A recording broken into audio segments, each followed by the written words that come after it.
오늘은 데살로니가 전서 4장입니다. 데살로니가 전서를 크게 두 부분으로 나눌 때 1장부터 3장까지를 데살로니가 교회를 향한 바울의 사역과 교인들을 향한 개인적인 메시지다 이렇게 말할 수 있는가 하면, 이 4장부터는요 그들의 바른 삶을 위한 실제적인 교훈의 메시지를 주고 있는 것을 볼 수가 있습니다. 그리고 오늘 말씀인 4장에서는 세 가지 측면에서 이러한 교훈을 하고 있는데, 3절부터 8절까지는 육체적인 순결에 관해서 이야기하고 있고, 9절부터 12절까지는 형제 사랑에 관해서 이야기하고 있습니다. 그리고 그 다음은 재림시에 있을, 그러니까 예수님께서 재림하실 때 성도들의 영적인 들림, 이것을 우리는 휴거라고 말하는데 그 휴거에 관해서 이야기하고 있습니다. 사도 바울은 이 서신을 통해서 데살로니가 교인들이 좀 더 영적인 것뿐만 아니라 삶의 전체적인 부분에 있어서 성장이 있기를 바랬습니다. 특히 그리스도인이라면 이에 마땅한 삶을 살아가야 한다고 생각하기 때문에 더욱더 이것에 이를 강조해서 권면하게 된 거죠. 그는 우선적으로 육체적인 순결에 관해서 말합니다. 3절 말씀 제가 한번 읽어보겠습니다. 하나님의 뜻은 이것이니 너희의 거룩함이라 곧 음란을 버리고. 너희 인생을 향한 하나님의 뜻이 무엇인가? 거룩함의 삶이다 이렇게 이야기하고 있습니다. 신학적으로 거룩함은 크게 두 가지로 나뉘어질 수가 있습니다. 하나는 영적인 구별됨, 또 하나는 성결함, 이 두 가지로 나눌 수 있는데, 영적인 구별됨은 하나님을 위하여 구별되는 것을 말합니다. 하나님께서 당신의 사람을 구별해 놓으셨습니다. 거룩함의 존재로 구별해 놓으셨다고 하는 거예요. 그래서 모든 부분이 구별되는 삶을 살아가는 것이 거룩함의 삶입니다. 하나님이 우리를 구별하신 것처럼 하나님을 위하여 따로 구별하여 하나님께 드리는 삶, 모든 우리의 물질도 우리의 시간도 우리의 생각도 하나님을 위해서 구별하는 삶이 거룩한 삶입니다. 이게 구별하는 삶, 또 구별되는 인생, 이것이 하나님을 위하여 특별히 구별되는 인생이 거룩함의 삶이다 볼 수 있는 것이고, 하나님께서는 바로 이것을 통해서 하나님의 사람으로 정체성을 가지고 바로 살길 원하시는 거죠. 사실 사람이요 그 마음 가운데 어떤 갈망이 있으면 그 갈망으로 인해서 자연스럽게 우선순위적인 삶을 살아갈 수밖에 없고, 이를 통해 구별되는 삶을 살 수밖에 없어요. 그래서 뭐냐, 우리가 하나님을 갈망하게 되면, 우리 하나님을 항상 갈망하고 하나님을 바라보는 삶을 살게 되면 모든 삶에 있어서 우선순위가 하나님이 먼저 되는 것이고, 하나님이 우선순위가 되는 삶을 살다 보면 자연스럽게 우리는 구별되는 삶을 살아갈 수밖에 없다. 이 영적인 구별됨의 삶이 바로 이런 것입니다. 영적인 구별됨의 삶을 살아가는 사람들에게 있어서 삶에 드러나는 현상이 뭐냐? 성결함이라고 하는 것, 성결함. 이 두 번째 거룩함의 특징이죠. 성결함이라고 하는 것은 하나님을 위하여 구별된 사람들이 자기가 누구인지를 알기 때문에 하나님이 원치 않는 것을 하지 않는 것, 이를 통해서 자기 자신을 지켜가는 것, 이것이 성결함의 삶이다 볼 수 있습니다. 바로 성결함의 삶은 하나님의 뜻에 합당하게 살아가도록 우리를 깨끗이 준비시키는 삶이다 라고 볼 수 있어요. 그럼 하나님께서 어떠한 그릇을 사용하실까요? 뭐 큰 그릇, 작은 그릇, 무슨 모양이 좋은 그릇, 뭐 기능이 좋은 그릇, 그러지만 하나님이 사용하시는 그릇은 다른 그릇이 아니라 깨끗한 그릇을 사용하시는 것, 깨끗한 그릇. 그러듯이 바로 우리 인생도 마찬가지입니다. 하나님이 사용하시는 인생은 능력이 많은 인생을 사용하시는 것이 아니라 깨끗한 인생을 사용하신다. 그래서 성결함의 인생이라고 하는 것은 하나님의 뜻에 맞도록 우리를 잘 준비시키는 것, 깨끗이 준비시키는 삶이, 이것이 성결함의 삶이다 라고 볼 수 있는 것입니다. 그런 의미에서 음란이라고 하는 것은 뭐냐, 하나님의 뜻과 정반대되는 악한 행위인 거죠. 하나님이 사용하지 못하도록 더럽히는 행위, 하나님이 구별하지 못하도록 이 세상에 우리를 합쳐놓는 행위, 이것이 음란이라고 하는 거예요. 그래서 사도 바울은 음란을 버리고 세욕을 쫓지 말고 거룩하게 살 것을 명령하고 있는 것입니다. 그럼 거룩한 사람들의 특징이 뭡니까? 하나님의 섭리대로 살아가는 거예요. 하나님께서 창조하신 창조 섭리대로, 하나님께서 원래 창조하시면서 본래 이루고자 하셨던 것처럼 살아가는 것이, 이것이 바로 이게 거룩한 사람들의 삶의 모습이죠. 근데 4절처럼 거룩함과 존귀함으로 아내를 대할 줄을 알아야 되고, 하나님을 모르는 이방인처럼 세욕을 따라가지 않아야 되는데, 그 반대편으로 그 아내를 존귀함으로 대하지 아니하고 하나님을 모르는 이방인처럼 세욕을 따라가는 인생은 거룩하지 못한 인생이다 라고 하는 것을 얘기하고 있는 거죠. 오늘 사도 바울은 바로 이러한 음란의 행위를 경계할 것을 경고하면서 하나님의 부르심의 목적을 분명히 기억할 것을 요구하고 있습니다. 7절 말씀을 제가 읽어보겠습니다. 하나님이 우리를 부르심은 부정하게 하심이 아니요 거룩하게 하심이니. 하나님의 부르심의 목적이 뭐냐? 거룩하게 하십니다. 아까도 말했지만 우리를 구별하시고 우리를 깨끗이 준비시키셔서 당신의 뜻을 사용하게 하시는 것이 하나님의 뜻이다. 그러니까 하나님이 우리를 부르실 때는 거룩하심의 뜻이 있기 때문에 이를 지켜야 함이 마땅하다라고 하는 것을 사도 바울이 권면하고 있는 것이죠. 사실 이것은요, 당시 데살로니가 도시의 분위기를 통해서 얘기하는 겁니다. 당시 데살로니가의 분위기는 종교성이 어땠느냐? 혼음의 이제 그 사회였어요. 그래서 이런 음란을 통해서 제사를 드리고 혼음을 그냥 모든 사람들이 당연하다고 여기는 그러한 시대가 바로 데살로니가 도시의 특징이고 그때의 그 당시의 시대였다라고 하는 것이죠. 사도 바울은 뭘 말하는 겁니까? 너희가 이 시대적인 분위기를 따라가지 말아라. 이 사회의 분위기를 따라가지 말아라. 하나님의 사람으로 너희가 분명히 그 정체성의 인식을 가지고 이 사회의 분위기에 휩쓸리지 말고 하나님의 사람으로 온전히 살아가는 것이 마땅한 삶이다.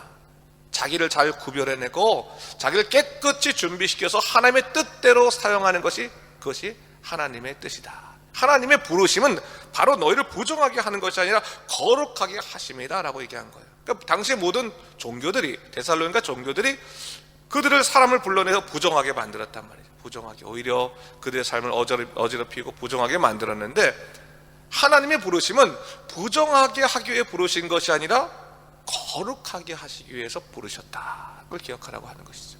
여러분, 오늘날 우리 사회에서 하나님께서 우리를 부르신 것은 거룩하게 하시기 위해서요.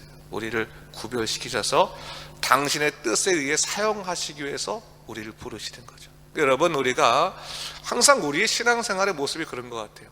하나님이 특별히 우리의 마음을 붙잡으셔서 우리를 부르실 때, 특별히 오늘 이 새벽처럼 하나님 우리를 부르실 때 그 부르심의 목적이 있는 거죠.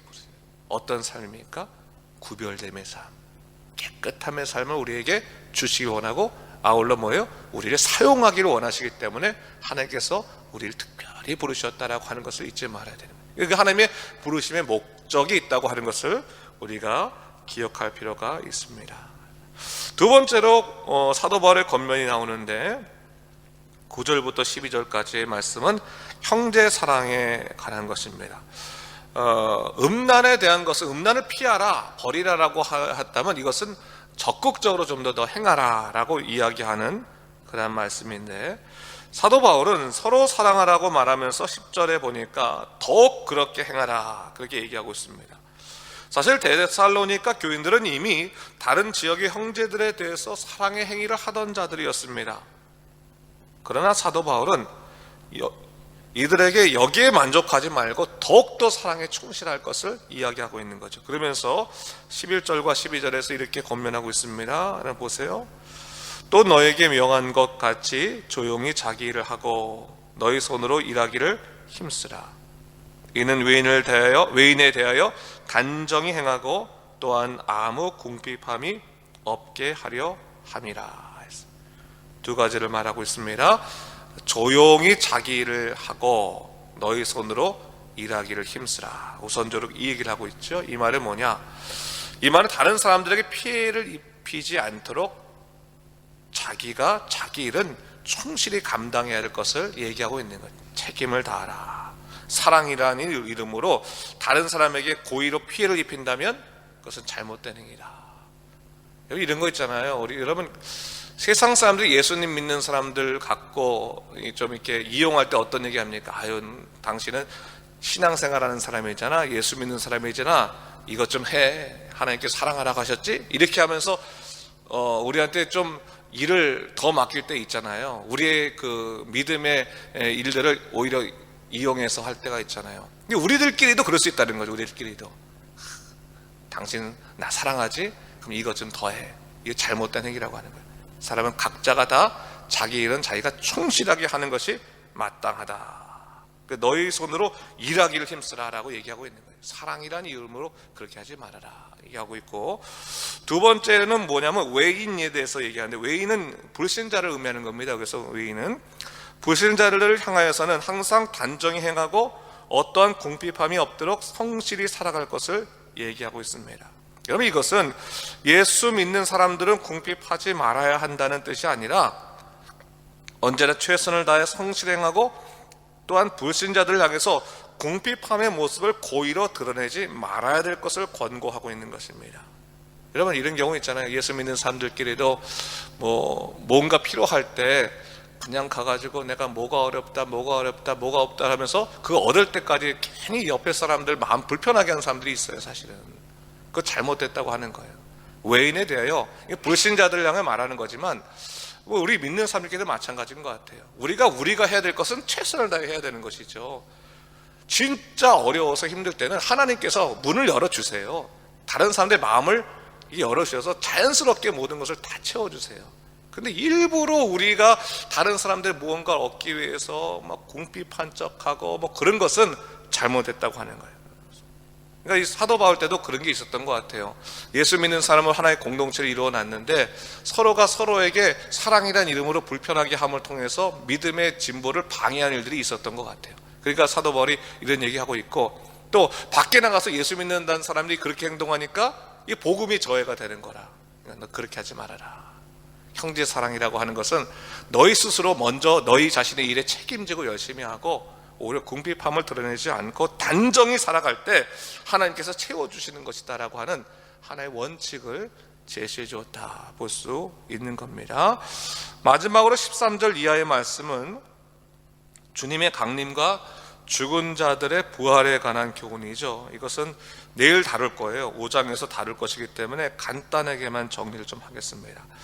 13절을 보니까 사도 바울은 자는 자들에 관해서 말하고 있습니다. 여기서 자는 자라고 하는 것은 주님을 믿었으나 죽은 자들을 얘기하는 거예요. 여러분, 오늘날에 우리는 이제 종말론의 시대 속에 살아가고 있지만 우리가 이제 임박한 종말론이라는 것이 있고 지연된 종말론이라는 것이 있어요. 신학적으로는 임박한 종말론이라고 하는 것은 뭐냐면 당시 사람들이 느끼던 건데 이제 자기가 죽기 전에 예수님이 온다고 생각하는 거예요. 재림하신다고 생각하는 거예요. 임박한 종말론입니다. 그러니까 우리가 열심히 믿음 생활하고 하다 보면 주님이 이제 내가 죽기 전에 오시고 나면 나는 주님과 영원한 영생의 삶을 살 것이다, 죽음을 맛보지 않고 영원한 삶을 살 것이다 라고 하는 생각이 당시 초대교회 사람들의 생각이었어요. 그런데 어떤 일이 생기느냐, 주님이 오시지 않은 채 죽는 사람들이 생기는 거예요.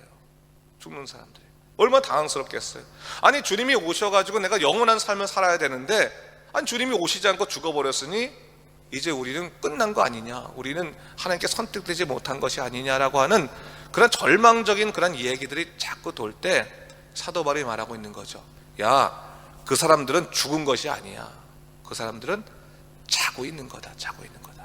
그래서 자는 자들에 관해서 우선적으로 오늘 메시지를 주고 있는 겁니다. 그래서 그 주님이 재림하실 때 어떤 일이 있느냐, 먼저 자는 자들과 살아있는 자들이 어떻게 변모할 것인가를 얘기하면서, 자는 자들은, 예수 안에서 자는 자들은 주님이 재림하실 때 다시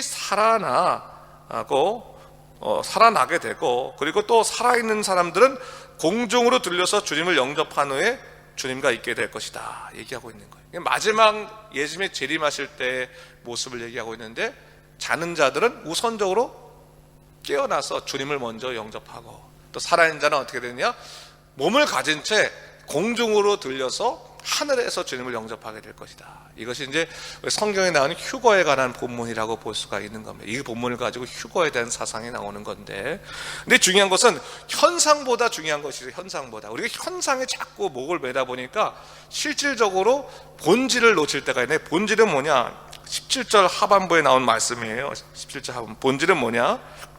우리가 항상 주와 함께 있으리라 하는 거예요. 그러니까 뭐냐? 초대교회 사람들이 갖고 있는 불안감, 두려움은 뭐였어요? 그들이 예수님이 재림하기 전에 죽고 나면 나는 버려진 것이 아닌가라고 하는 그런 두려움 때문에 그런 것이었는데, 오늘 사도 바울은 뭘 얘기하고 있는 것입니까? 아니다.